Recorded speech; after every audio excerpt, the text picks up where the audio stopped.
오늘 본문을 여러분 잘 한번 들여다 봤으면 좋겠습니다. 26번째 그날입니다. 제가 대충 세어봐도 26번, 그때가 2번, 나머지 그날 반복되고 있습니다. 이번에도 그날의 푸를 노래에 대해서 말씀을 하셨습니다. 이 노래는 인간을 향한 하나님의 소원이죠. 26번 계속 뒤에 또 나옵니다. 또 끝날 때까지 계속 반복되는데 어떤 마음이 드세요? 하나님이 뭐가 한이 맺혔다는 생각이 드시죠? 하나님의 한탄. 창세기 6장에 나오는 하나님의 한탄의 연속입니다. 한탄이죠. 우리말로 하면 하나님의 한입니다. 그러면서 하나님의 아픔이죠. 또 하나님은 아픔이자 하나님의 기쁨이기도 합니다. 하나님의 소원입니다. 그래서 여러분, 이 그날은 두 개가 겹쳐져 있습니다. 하나는 하나님의 아픔, 진멸이 있고 또 하나는 하나님의 기쁨, 회복이 같이 갑니다. 그래서 기쁨과 슬픔, 이 두 가지가 같이 있습니다. 오늘도 이 짤막한 시를 통해서 하나님의 한이 무엇인지, 하나님의 소원이 무엇인지, 내 소원이 아닙니다. 여러분, 자꾸 우리가 착각을 하시는데 내 손으로 가면 종교입니다. 종교, 미신입니다. 미신 수준이고요. 하나님의 소원으로 가야 됩니다. 오늘도 이 본문에 나타나는 하나님의 소원이, 하나님의 한이 무엇인지를 살피면서 은혜 받을 수 있기를 바랍니다. 먼저 한번 보시죠. 그날에 이 노래를 부르라. 주님이 벌써 노래를 불러라는 말이 여러 번 나오죠. 오늘도 역시 이 노래를 부르라, 부르리라고 되어 있습니다만 부르라는 거죠. 이 노래를 부르라. 이제 1절부터 한번 보겠습니다. 그날에 우리 여자매님이 잘 읽었습니다만 우리 같이 한 번 더 또박또박 우리 되새기는, 가슴에 새기는 마음으로 한번 읽겠습니다. 시작. 그날에 유다 땅에서 이 노래를 부르리라. 우리에게 견고한 성읍이 있으며 여호와께서 구원을 성백과 회복으로 삼으시리로다. 요 그날에 요 색깔 들어가 있는 글자를 중심으로 한번 보겠습니다. 그날은 단수지만 복수처럼 쓰이는 말이죠. 다시 말하면 매일, 날들 그런 뜻입니다. 그날은 뭡니까? 더 이상 설명이 필요 없죠. 예수 그리스도께서 십자가를 지시고 부활하시는 날부터 시작해서 주님이 재림으로 완성되는 날이죠. 그리고 영원히 지속되는 날들을 말합니다. 유다 땅은 뭐죠? 유다 땅? 지금 예루살렘이겠습니까? 이스라엘 땅? 최근에 이 태극기 부대에 참 기가 찬 일이 있습니다.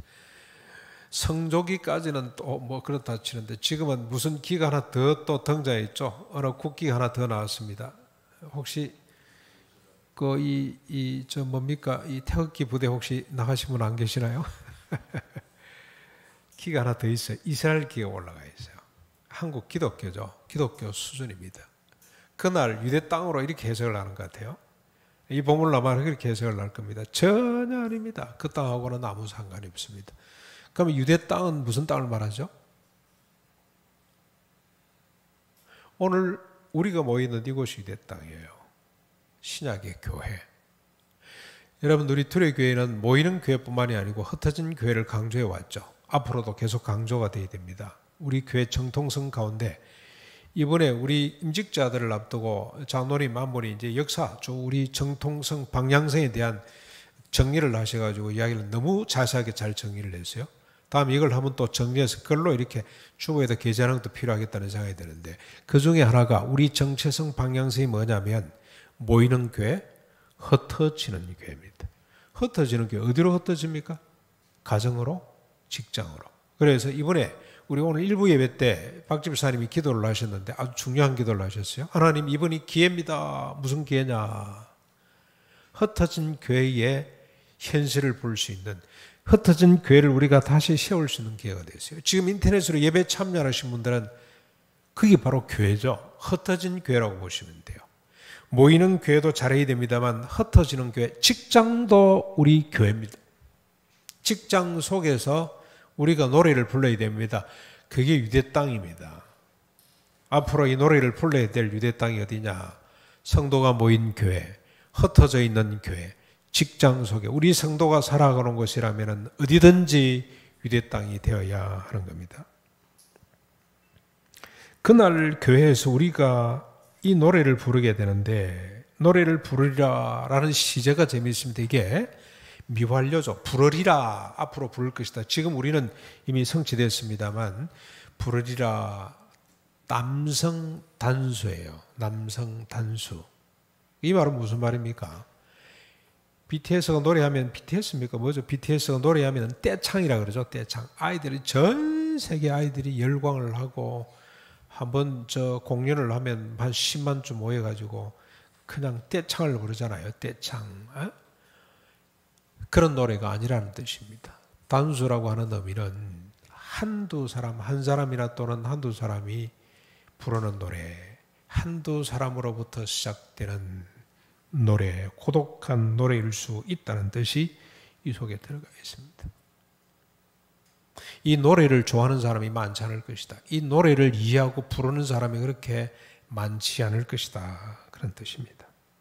노래의 내용은 뭡니까? 오늘 본문을 잘 보시면 노래의 내용은 우리에게 견고한 성읍이 있으며 여호와께서 구원을 성벽과 외벽으로 삼으시리로다 하는 겁니다.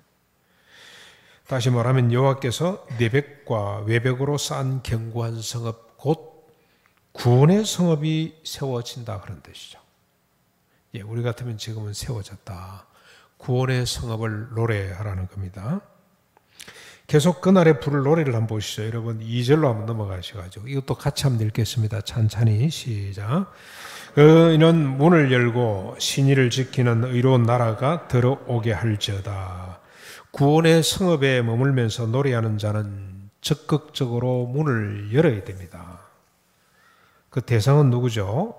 선악을 지키는 의로운 나라들. 다시 말하면 신의를 지키는 의로운 나라들인데 곧 믿음을 지키는, 신의는 믿음이죠. 믿음을 지키는 의로운 사람들을 향해 문을 열어라고 말합니다. 자꾸 이게 본문을 보면서 다음에 또 그러면 신의를 지키는 의로운 나라가 뭐지? 믿음을 지키는 사람들이 누구지? 하고 또 우리가 살펴봐야 되겠죠. 왜 이런 사람들에게 문을 열으라고 하는지를 살펴봐야 됩니다. 3절이 있습니다. 3절 같이 읽겠습니다. 시작. 주께서 심지가 견고한 자를 평강하고 평강하도록 지키시리니 이는 그가 주를 신뢰함이니라.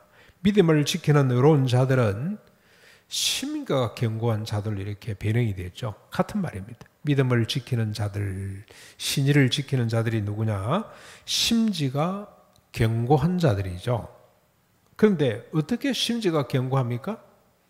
하나님을 신뢰함으로, 그가 주를 신뢰함이기 때문에, 신뢰하기 때문에 심지가 견고한 자죠. 그렇게 여러분 연결이 되셔야 됩니다. 심지가 뭐냐? 심지가 바로 마음이죠. 그런데 이 마음이란 말이 참 재밌는 말이에요. 여기서 마음이라는 말은 스스로 생겨난 것이 아닙니다. 실제로 또 원래 우리 마음이라는 것이 태어날 때부터 이렇게 생겨서 나는 게 아니에요. 우리 집에 꼬마가 2살 반 됐잖아요. 마음이 생기잖아요. 생각이 생기기 시작합니다. 뭘 통해서? 엄마의 말을 통해서. 예. 엄마의 보살핌을 통해서, 가족들의 이야기를 통해서 생각이 생기는 거죠. 마음이 생기는 거예요. 마음. 그 마음이 이제 어떤 마음이 생기냐면 지가 최고인 줄 아는 마음이 생기는 거죠. 입이 쫙 벌어져가지고 아이고 잘해 맨날 이런 이야기만 듣다 보니까 지가 지상의 최고인 것으로 생각하는 마음들이 자꾸 생겨나는 거죠. 그러다 초등학교 가면서 막 깨지죠. 지금 마음이 상처가 생기고. 마음입니다. 그런데 여기서 말하는 마음은요, 하나님에 의해서 형성된 목적, 형태, 개념, 그게 마음이에요. 여러분 이해가 되십니까? 내 스스로 갖고 있는 마음이 아니고 하나님에 의해서, 하나님의 뭐에 의해서 만들어지죠? 하나님 말씀에 의해서 생겨진 형체, 개념, 목적, 이게 마음이에요. 그 마음이 견고한 자, 그 마음에 대해서 신뢰를 갖고 있는 자, 이런 목적과 형태와 개념을 주시는 하나님과 하나님이 주신 이 목적과 개념과 형태에 대해서 확고한 신념을 가진 자가 이 견고, 심지가 견고한 자라 그런 뜻입니다. 이렇게 심지가 견고한 자들은 어떻게 됩니까? 다시 말하면 하나님이 만들어주신 목적과 형태, 개념에 심지가 견고한 사람에게는 어떤 일이 벌어지죠? 평강이 더해집니다. 다시 말하면 완전한 평강이죠. 안정, 행복, 평온이 찾아오게 된다는 뜻입니다. 하나님이 평강하고 평강하도록 지켜주시기 때문에 그렇다고 밝히고 있습니다.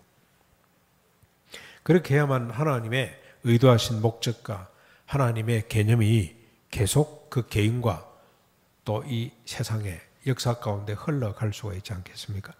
하나님이 보장하시는 거죠. 자, 여기까지 이 내용에 근거를 내서 노래는 계속됩니다. 이 권면 형식으로 또 계속됩니다. 그래서 우리 4절 한번 보겠습니다. 4절 또 같이 읽겠습니다. 시작. 너희는 여호와를 영원히 신뢰하라. 주 여호와는 영원한 반석이심이로다. 이걸 바꾸면 주님은 주 여호와는 영원한 반석이시니 너희는 여호와를 영원히 신뢰하라. 그렇게 바꿀 수가 있을 겁니다. 여호와가 영원한 반석이 된다는 의미는 앞에 1절에서 보았던 여호와는 내백과 매복으로 쌓은 견고한 성읍 곧 뭐죠? 구원입니다.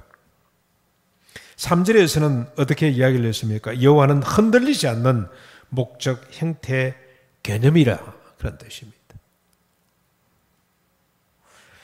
여호와가 영원한 구원이 되시고 흔들리지 않는 목적과 형태와 개념이란 그건 또 뭐냐? 뭘 보고 이렇게 주님이 구원이 되시고 그리고 개념이 되신다고 하냐 하는 거죠. 그걸 또 다음 여러분 5절 6절 또 가서 보시면 여러분 성경은 읽으면서 계속 이어가면서 한 구절만 똑 떼서 보지 말고 그 다음 구절 그리고 전후 문맥과 연결해서 보면 훨씬 더 개념을 정확하게 파악할 수가 있고 개념을 파악하는 만큼 우리 심지가 견고해지고 심지가 견고해지는 것만큼 어떤 복을 누리게 됩니까? 평강을 더하게 되어 있습니다. 세상이 아무리 요동을 쳐도 아무리 콜레라로 집값으로 요동을 치고 또 쳐도 우리의 마음속에 온전한 평화가 유지될 수 있다 그런 뜻입니다. 5절 6절 우리 같이 한번 읽어보실까요? 시작. 높은 데 거주하는 자를 낮추시며 소선성을 헐어 땅에 엎으시되 진토에 미치게 하셨도다. 발이 그것을 밟으리니 곧 빈궁한 자의 발과 궁핍한 자의 걸음이로다. 조금 가다 이상한 생소한 구절이 나왔습니다. 그렇죠? 앞뒤 연결이 잘 안 되죠. 그렇죠? 그러나 이것이 이 내용이 뭡니까? 구원이라는 뜻이고요. 구원의 성의 이런 모습이고요. 그 다음에 주님께서 우리에게 주시는 개념, 목적이 바로 여기에 다 포함되어 있습니다. 이 본문을, 이 구절을 5절, 6절이 핵심 구절이라고 할 수가 있어요. 예, 이걸 근거로 해서 우리가 믿음에 흔들리지 말아야 되고, 이걸 보장하는 것이 영원한 하나님, 그분이 반석되심이 바로 이걸 보장한다는 뜻입니다. 여호와로부터 세워지는 구원은 높은 데 거주하는 자들을 낮추시는 것입니다. 여호와로부터 형성된 목적과 개념은 소선성을 헐어 진토에 엎어지는 겁니다. 그리고 대신 빈궁하고 궁핍한 자의 발이 그것을 밟도록 하는 것입니다. 여기 이제 색깔로 처리해 놓은 그 높은 데 거주하는 자들 소선성은 뭐냐는 거죠? 아수르 바벨론이기도 합니다. 쭉 지금 보면은 아수르 바벨론이 지금 세계 중심이 돼서 계속 높은 데 거주하고 싶어서 온 나라를 삼키고 있잖아요. 그렇죠? 그래서 아수르 바벨론으로 보는 것도 맞습니다만은 그러나 더 정확한 의미는 이미 이사야를 통해서 수없이 밝혀놨어요. 가옥에 가옥을 다하고 전토에 전토를 이어서 뭐하고 싶은 사람들이죠? 천지간에 홀로 살고 싶은 사람들을 말합니다. 그 마음의 본성을 말합니다. 누가 크냐? 담론과 가치를 따르는 자. 누가 오른쪽에 쪽 앉을 것이냐? 그 가치를 쫓는 자들이라고 할 수가 있어요. 예수님이 3년 동안 제자들을 양육을 했는데 마지막 예루살렘에 가는 길에 그들의 관심은 어디에 있었습니까? 누가 크냐? 누가 오른쪽 왼쪽 앉을 것이냐? 그게 있었죠. 그런 담론과 가치를 따르는 자들이라고 할 수 있습니다. 부국강병 풍요다산의 기치를 내세우는 자들. 이게 높은 데 거주하는 자고 높은 성에 머무르고 싶은 자들이란 뜻입니다. 그런데 여러분 한번 보십시오. 여기에 해당되지 않는 인간은 이 세상에 단 한 사람도 없습니다. 그러므로 높은 데 거주하는 자들과 소선성은 부패하고 타락한 인간 본성, 인간 자체를 의미한다고 보면 됩니다. 이걸 어떻게 한다고요? 진토에 밟아버리겠다고 합니다. 하나님이. 대신에 빈곤하고 곰핍한 자들은 누구겠습니까? 경제적으로 정치적으로 가난하고 소외된 자들을 말하기도 합니다만 앞에 가치들 때문에 배제되고 무시되는 사람들을 말합니다. 앞에 오른쪽 왼쪽 높은 데 풍요 다산 그리고 부국 강병을 꿈꾸는 이런 가치들 때문에 배제되고 소외된 사람들을 말하는데 이들 또한 해당되지 않은 인간이 세상에는 아무도 없습니다. 그러니까 이 사람은 참 모순이에요. 꼭대기를 지향합니다만 실제로는 어떻습니까? 바닥에서 헤매는 것이 인간이라. 남을 집어 삼키고 싶지만 실제로는 뭘 뜯어먹고 있습니까? 자기 살을 뜯어먹고 있는 것이 인간이라. 부패하고 타락한 인간의 모습입니다. 이중으로 고통을 당하는 거죠. 이중으로.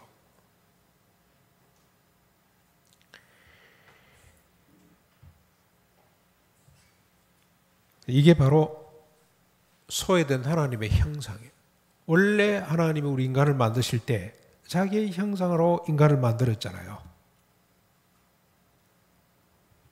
그런데 그 형상이 어떻게 됐습니까? 상실됐죠. 잊어버렸어요. 소외됐습니다. 언제? 아담이 범죄하면서부터. 그러므로 빈궁하고 곰핍한 자의 발이 높은 데 거주하는 하고 소선성에 사는 자들을 밟는다는 이 말은 정치 군사적으로 반란이나 혁명을 통해서 권력을 찬탈하는 그런 뜻이 아닙니다. 만약에 그렇게 된다면 어떤 일이 벌어지겠습니까? 그 일이 계속 확대 재생산될 뿐이죠. 그래서 역사가 우리에게 중요합니다. 여러분, 우리가 지금 이사야서를 계속 읽으면서 이스라엘의 패망에 대한 이야기를 읽고 있잖아요. 주변 국가들의 패망에 대한 이야기를 읽습니다. 지루하게 생각하면 안 됩니다. 이게 엄청난 비밀을 담고 있는데 역사를 통해서 주님 우리에게 밝혀주시죠. 그 역사를 압축해가지고 보면 여러분 북쪽 이스라엘 역사를 보면 그 나라가 몇 년 동안 서 있었습니까? 북쪽 이스라엘 에브라임이 나가서 결국 나중에 720년 망하기까지 209년이에요. 짧은 역사입니다. 그런데 그 209년 동안에 왕조가 몇 개 바뀌냐면 9개 왕조가 바뀌어요. 평균 몇 년입니까? 29년? 한 30년 밖에 안 돼요. 그 중에는 1개월짜리 왕조도 있고요. 심지어 7일 왕조도 있어요. 우리 3일 제국도 있듯이 7일 왕조도 있기도 합니다. 재밌죠? 뭘 말합니까? 인간의 역사. 그래서 피를 강물처럼 흘릴 수밖에 없는 것이 인간의 역사. 그러므로 진토에 엎으시고 가난하고 빈국한 자의 발이 그것을 밟는다는 말은 아수르가 되고 바벨론이 되고 천지간에 홀로 거하고 싶은 인간의 부패하고 타락한 본성이 진멸되는 것입니다.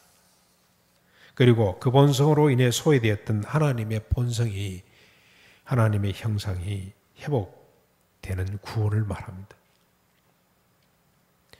이렇게 구원받은 사람들이 바로 의인이죠. 의인. 7절에 이제 밝히고 있습니다만 의인이라고 그러죠. 우리가 구원받은 사람을 의인이라고 그러잖아요. 의인의 뜻이 뭡니까? 이 너무 신학적인 개념으로 이해를 해가지고 실제로 개념이 우리 피부에 와 닿질 않는데 이 의인이라는 뜻은 바른 사람, 올바른 사람 그런 뜻입니다. 자, 그런데 여러분 7절에 보시면 이래놓고 또 전혀 연관이 안 되는 것처럼 보입니다만 7절 말씀을 한번 보십시오. 우리 같이 한번 읽어보겠습니다. 시작. 의인의 길은 정직함이요 정직하신 주께서 의인의 첩경을 평탄하게 하시도다. 의인의 삶이 어떠냐? 의인은 어떤 삶을 살아내는 사람을 말하냐? 정직함입니다. 의인이 가는 길은 정직함인데 이 정직함이라는 말이 수평케 한다 그런 뜻이에요. 평균케 한다. 정직하다 그러면 어떤 개념이 떠오릅니까? 우리 마음이죠. 우리가 일반적으로 세상에서 받은 이 마음은 정직 그러면 거짓말하지 않는다. 그렇게 이해가 되죠. 근데 성경에서 말씀하는 정직은 그런 뜻이 아닙니다. 수평케 한다. 공평하게 한다 그런 뜻이에요. 일치한다. 바르게 한다 그런 뜻입니다. 바르다는 말이 뭐냐? 일치하는 것, 다 공평해지는 것, 평균케 되는 것이 그게 바름이에요. 바름. 의인은 정직 곧 공평 일치를 바름으로 알고 이 가치를 쫓는 자들이 곧 의인입니다. 높은데 우뚝 솟은 가치를 쫓지 않고 낮은데 평등의 가치를 쫓는 자들이 의인입니다. 왜 의인이 이런 가치를 쫓을까요? 3절에 우리가 봤죠. 심지죠. 곧 하나님으로부터 형성된 마음이 견고하기 때문인데 이 말은 하나님의 마음이 우리 속에 들어와 있기 때문에 그런 거예요. 그런데 하나님이 어떤 분입니까? 오늘 여기 7절에 밝히고 있죠. 주께서 이 하나님이죠. 하나님은 어떤 분입니까? 정직하신 분이에요. 주님의 본성 자체가 정직입니다. 평균케 하는 겁니다. 수평케 하는 것이 하나님의 본성이에요. 그래서 높이 계시지 않고 낮은 곳으로 오셨어요. 뭐하러 오셨습니까? 낮은 자들을 일으켜서 평균케 하려고. 어느 정도로 평균케 하는 거죠? 자기 수준에 맞게 평균케 하려고 오신 분이 하나님이세요. 그래서 바울은 그걸 비우고 낮추고 버렸다는 표현을 쓰잖아요. 하나님의 본성이 우리 속에 있기 때문에 우리도 정직, 평균케 하는 가치를 쫓아갈 수밖에 없는 의인이 되는 거죠. 내가 하는 것이 아니고 내 안에 계신 그분이 나로 하여금 평균케 하는, 공평케 하는 이 가치를, 이 본성을 따르게 한다는 겁니다. 그런데 주님은 의인들의 첩경을 팽탄하게 해주십니다. 이 팽탄하게 한다는 말은 그야말로 고속도로를 뚫어주신다는 것인데 계속해서 거침없이 공평의 길, 평균의 길, 평화의 길, 구원의 길로 가도록 우리의 길을 팽탄하게 책임져 주신다는 거죠. 그래서 영원한 반석이시고 구원자이신 여호와께서 지지하는 길은, 그분이 우리를 가꾸어 내시는 길은 어떤 길이냐? 평등케 하는 길. 여러분 저 27장에 보시면 그날에 너희는 아름다운 포도원을 두고 노래를 부를지어다. 나 여호와는 포도원 지기가 됨이여 때를 따라 때때로 물을 주며 밤낮으로 간수하며 아무든지 이를 해치지 못하게 하리로다. 그래서 어떻게 됩니까? 후일에 야곱의 뿌리가 견고히 박히고 싹이 나고 꽃이 피어서 온 세계에 넘쳐나는 열매가 있게 할 것인데 그 열매가 뭐죠? 평균케 하는 것이 열매란 말이죠. 모든 사람을 평등하게 생각하고 있다는 것 자체로 존중이 여기는, 높은 사람 낮은 사람 없이 모두가 다 정치적으로 경제적으로 평등케 되는 것이 여기에 주님께서 우리로 하여금 맺게 하는 열매. 그런데 포도원지기가 누굽니까? 포도나무 가만히 두면 맺힐까요? 절대로 안 맺힙니다. 절대로. 사람의 손이 안 가면 포도나무는 자풀이 돼요. 잡목이 되고 맙니다. 사람 손 안 간 포도나무 혹시 보셨나요? 열매가 맺혀요. 열매가. 가지가 지 마음대로 뻗어가요. 지 마음대로, 지 욕망대로 뻗어갑니다. 열매가 없습니다. 그래서 뭐합니까? 포도원지기가, 농부가 가지를 잘라줘요. 몽땅 자릅니다. 열매를 맺도록 하기 위해서 자르는 거예요. 자기 욕망대로 뻗어가는 것을 주인이 잘라버려요. 그리고 주인의 손, 아름다운 포도를 맺게 만드는 것이 누가 그렇게 합니까? 하나님이 그렇게 하신다 그랬죠. 때때로 물을 공급하고 밤낮으로 간수해서, 그래서 이리들이 사나운 짐승들이 침범하지 못하도록 주님께서 술을 통해 막아주시고 결국 열매를 맺게 하시는데 그 열매가 뭐냐? 평균케 하는 열매를 맺게 한다는 겁니다. 그래서 주님은 차별을 조장하는 악의 길을 혐오하십니다. 예수님은 이걸 이렇게 쉽게 표현을 했어요. 한번 잘 들어보십시오. 이게 어떤 내용인지 어떤 의미인지 복잡하게 되어 있습니다만 예수님은 너무 쉽게 이걸 이렇게 표현을 해서 말씀을 하셨습니다. 마태복음 23장 1절로 38절까지 말씀인데 그 중에 몇 구절만 제가 한번 읽어보겠습니다. 이에 예수께서 무리와 제자들에게 말씀하여 이르시되 서기관들과 바리새인들이 모세의 자리에 앉았으니 그러므로 무엇이든지 그들이 말하는 바는 행하고 지키되 그들이 하는 행위는 본받지 말라. 서기관 바리새인들 지금으로 치면은 지도자들이죠. 정치 종교적으로 지도자, 특별히 서기관들은 신학자들 말할 겁니다. 여기는 뭐 대상, 제상도 다 포함됩니다. 장로들 다 포함됩니다. 종교 지도자들 이야기 들어라. 왜 그러냐? 어들이 누구 자리에 앉아 있습니까? 모세 자리에 앉아 있기 때문에 모세를 대신해서 하나님을 대신해서 말씀을 전하는 자리에 앉아 있기 때문에 그들의 말하는 바는 들어라. 그러나 그들의 행위는 본받지 말아라. 왜 그렇습니까? 이게 중요하죠. 그들은 말만 하고 행하지 아니하며 또 무거운 짐을 묶어 사람의 어깨에 지우되 자기는 이것을 한 손가락으로도 움직이려 하지 아니하며 그 다음 5절이 중요합니다. 그들의 모든 행위를 사람에게 보이고자 하나니 자기를 드러내고 싶은 거예요. 곧 그 경문띠를 넓게 하며 경문띠가 뭐냐면 여러분 저 유대인들 이 서기관들 바리새인들 지도자들은 자기가 말씀을 얼마나 잘 아는지를 자랑하기 위해서 앞에 말씀 상자를 하나 달고 이마에 달든지 아니면 옷깃에 달든지 달아가지고 줄렁줄렁 달아가지고 이러고 다니는 사람이에요. 여기 이 공항에서 제가 이 랍비 한 사람을 봤습니다. 정통 랍비입니다. 랍비도 두 종류가 있는데요. 유대교도 지금 두 종류, 현대판 유대교가 있고요. 미신 비슷하게 되세요. 미신 비슷하게. 계속 주문을 외우고 그 다음에 뭐 찬송을 냅다 동쪽을 보고 하고 이스라엘 쪽을 보고 하고 막 거짓을 합니다. 그 다음에 정통 유대교는요. 옛날 그대로입니다. 옛날 그대로.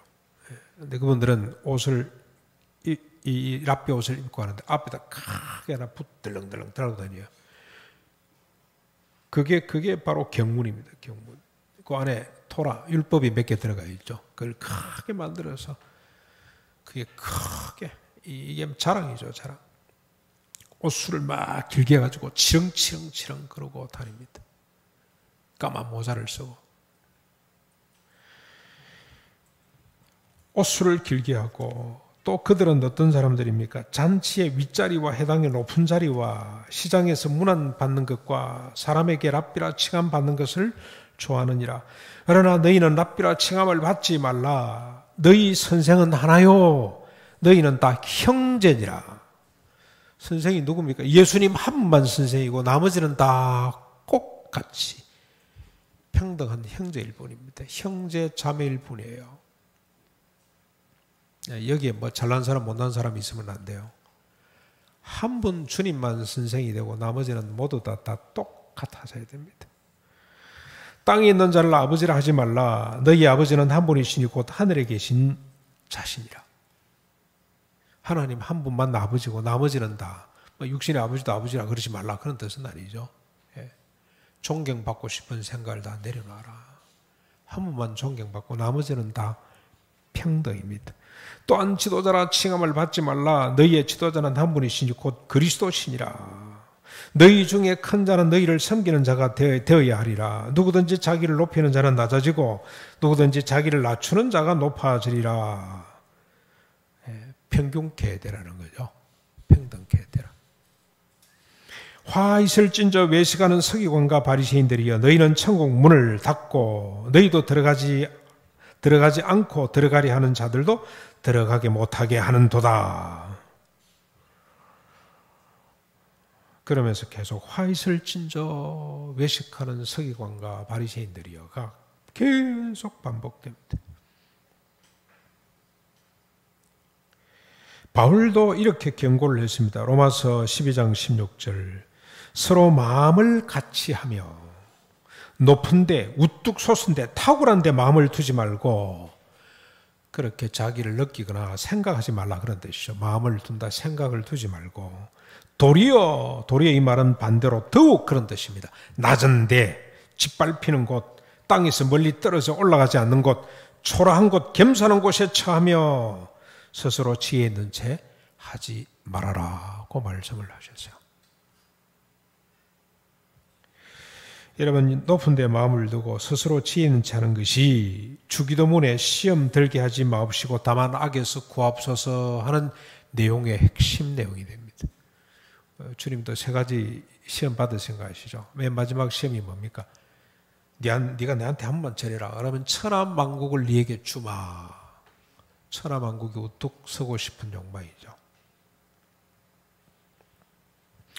구원은 높은 것이 낮아지고 낮은 것이 높아지는 것을 말합니다. 그래서 평균케 평등케 되는 것이 구원입니다. 정치적으로, 경제적으로, 문화적으로, 인격적으로, 영적으로 평균케 되는 것이 구원입니다.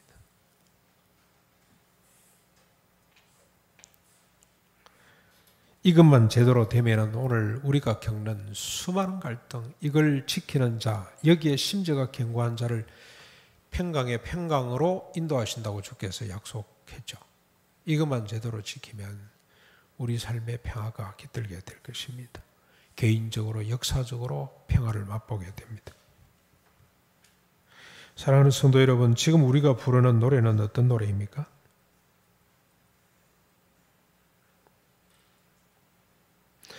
우리가 생각하는 구원 찬송과 일치하다면 하나님께 감사해야 됩니다. 그런데 뭔가 부족하고 일치하지 않다면 구원의 지경을 넓혀야 됩니다. 왜냐하면 여호와는 높은 데 거주하는 그리고 소선성에 살고자 하던 타락하고 부패한 우리 옛사람을 진토에 엎으셨기 때문입니다. 대신 소외되고 무시되었던 하나님의 형상, 하나님의 본성, 하나님의 형상이 뭐죠? 좀 전에 말씀드린 것처럼 자기를 내어줌이죠. 하나님이 천지를 창조하신 데서부터 이 형상, 이 본성이 나타난 겁니다. 하나님은 자주 말씀드립니다만 뭘 만드실 필요가 없는 분이에요. 혼자 다 만족하시고 다 아시는 분이기 때문에 스스로 아시고 스스로 만족하시는 분이기 때문에 이런 골치 아픈 세상을 만들 이유가 없었어요. 근데 주님이 이렇게 만드신 것은 자기 형상대로 지음을 받은 인간들에게 맡겨서 보존하기 위함인데 자기를 비워주고 내어주는 거죠. 자기 영역을 이만큼 우주만큼 내어주신 분이 하나님이세요. 네, 이렇게 우리가 거듭났기 때문에 우리는 높은 데를 낮추고 낮은 곳을 높이는 이 구원의 노래를 부를 수 있어야 됩니다. 이것이 우리가 불러야 될 노래입니다. 우리가 이 노래를 부를 때 하나님의 평강이 우리를 지켜주실 겁니다. 여러분, 오늘 이 내용이 잘 하나 여기 소개됐어요. 여러분, 우리 주보 1, 2, 3, 4, 5, 6페이지 한번 펴보십시오. 우리 1청년 이름을 제가 밝히지 않겠습니다. 네.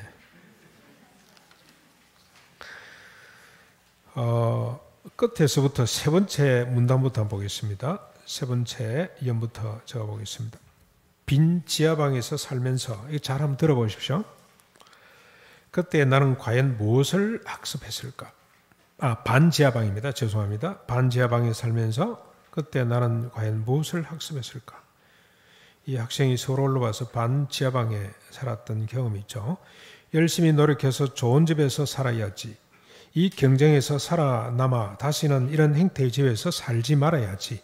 이런 류의 생각들이 아니었을까. 그렇게 나는 무의식 중에 열악한 추구 형태를 나의 노력의 여부와 결부시키고 경쟁의 동기로 삼는 논리를 학습하지 않았을까.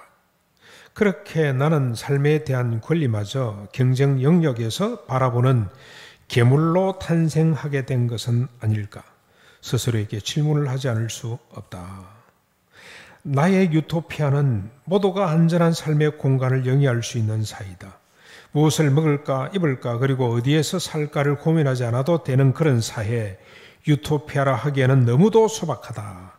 하지만 이 소박한 유토피아의 꿈은 삶을 위한 최소한의 전제가 보장되지 않고 있는 현실 앞에서 유토피아가 되어버린다. 없는 땅이죠.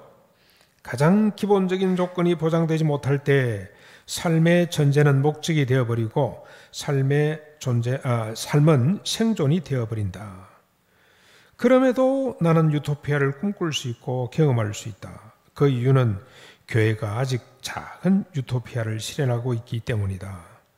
청년들의 주거 불안정 문제를 해결하기 위해 시작된 둘의 학사에서 청년들은 함께 먹고 대하고 생활하며 안전한 주거 환경을 보장받고 있다. 하지만 교회 밖의 공간에서도 둘의 유토피아가 실현되기를 간절히 소망한다. 안전하게, 행복하게 생존에 대한 고민을 내려놓고 생명으로서 함께 살아갈 수 있는 사회가 될 수 있기를 기도한다. 그리고 우리의 손으로 그 사회를 함께 만들어 할 수 있음에 나의 유토피아는 이 유자라는 말이 없다는 뜻이죠. 토피아라는 말은 땅이라는 뜻이고요. 없는 땅이 이제는 우리의 유토피아가 된다. 이유, 오유가 아니고 이유가 되면 발음은 똑같습니다만 행복 땅이 된다 이 말입니다. 예. 이게 우리가 불러야 될 노래죠.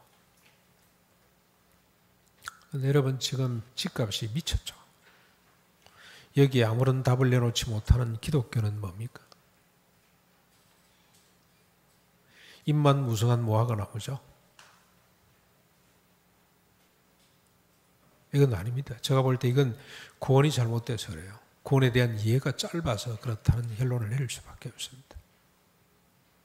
이것 때문에 다 고민하고 있잖아요. 아무리 은혜 받고 문 열고 나가면 유토피아인데 괴물이 되는데 괴물. 이 세상 속에서 괴물이 될 수밖에 없잖아요. 자기 살을 뜯어먹는 괴물이 될 수밖에 없는데 이걸 내버려 두고 있다니 이게 교회입니까? 주님이 꿈꾸시던 그런 땅인가요? 그런 유대 땅인가요? 아닙니다. 우리의 지평을 넓힐 수 있어야 됩니다.